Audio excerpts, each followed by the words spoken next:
Within the realm of Oblivion live the beings known as Daedra. The most powerful of the Daedra are the mighty Daedric Princes. Each claims ownership over their own plane, and have a host of lesser Daedra at their command.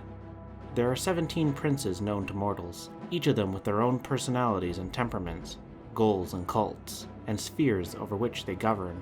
For some, the Daedric Princes are feared above all else. For others, they are gods, worshipped and summoned in times of need. None of the princes are inherently good or evil, though they rarely have a care for the best interests of mortals, doing what they want with the lives of mortals without any sense of morality. Perhaps the only Daedric prince to show care for mortals is the Princess Azura. Always appearing in the form of a woman, she's believed by her worshippers to actually care for her followers' fates. She governs the sphere of dusk and dawn. As such, she's often called the Queen of Dusk and Dawn, or the Queen of the Night Sky.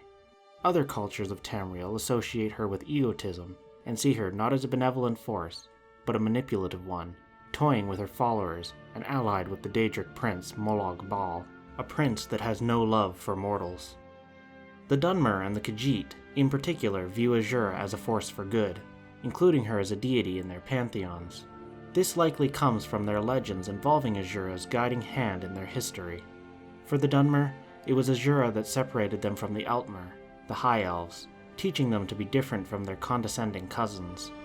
For the Khajiit, she is credited with the creation of their race, crafting them from the forest people, and teaching them the value of secrets. Within the realm of Oblivion, each of the princes oversee their own plane of existence. Azura presides over the plane Moonshadow. Unlike some of the other planes of Oblivion that are twisted domains of metal and stone and fire, Moonshadow is said to be a place of utter beauty. Fields of flowers and trees, rushing waterfalls, and a gleaming city of silver, so beautiful the colors run together.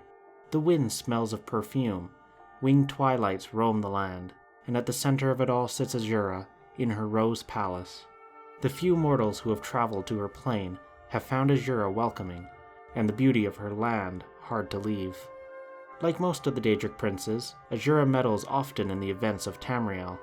Those followers worthy and willing to help in her tasks may receive rewards, her protection, her guidance, and in rare cases, a powerful Daedric artifact. The most famous of Azura's artifacts is the Azura Star, an intricately wrought star set with a gemstone. The gemstone at its center acts as a soul gem, able to capture lesser souls for use in the art of enchanting. In the year 405 of the Third Era, a hero, perhaps a former member of the Blades, was given Azura's star after slaying a priest besmirching her name. In the year 427 of the Third Era, the Nerevarine was given Azura's star after defending a priestess in Morrowind from the Daedric prince Sheogorath's Daedra and returning proof of Sheogorath's involvement to Azura. In the year 433 of the Third Era, the hero of Khajiit received the star after a group of Azura's followers in Cyrodiil had tracked down a vampire and themselves become infected. Azura had the cave sealed off, and the hero entered the cave and put the followers to rest in Azura's name.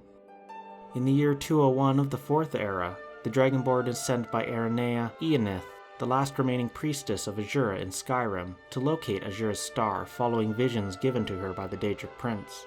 In Winterhold, the Dragonborn meets with an elven mage, Nillicar, who explains that Azura's star was held by his master, Malyn Varen, who was experimenting with the star in hopes of transferring his soul into it to become immortal. The star is designed to only hold white souls, souls of lesser power, and so for Malyn to be able to store his soul within the artifact, he was forced to corrupt the star into a black soul gem, redubbing the artifact the Black Star. The Dragonborn searches Malyn's hideout and uncovers the star among some of the mage's subordinates.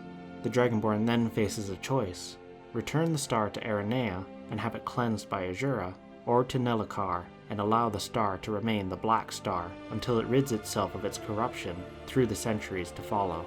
Either way, the Dragonborn is sent within the star to rid it of Malyn's soul and a handful of Daedra under Malyn's command. There is one other known artifact associated with Azura.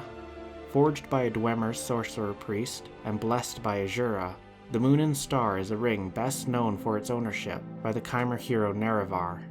In the First Era, Nerevar was a champion of Azura and a leader of the Chimer.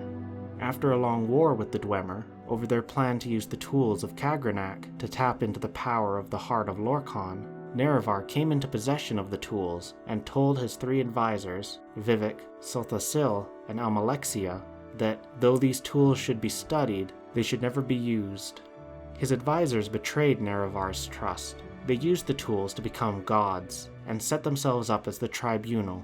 They ruled over Morrowind, replacing the existing pantheon of Azura, Mephala, and Boethia. Azura cursed the Tribunal, prophesizing Nerevar's reincarnation. On some accounts, she is said to have cursed the Chimer then, changing them into the Dunmer.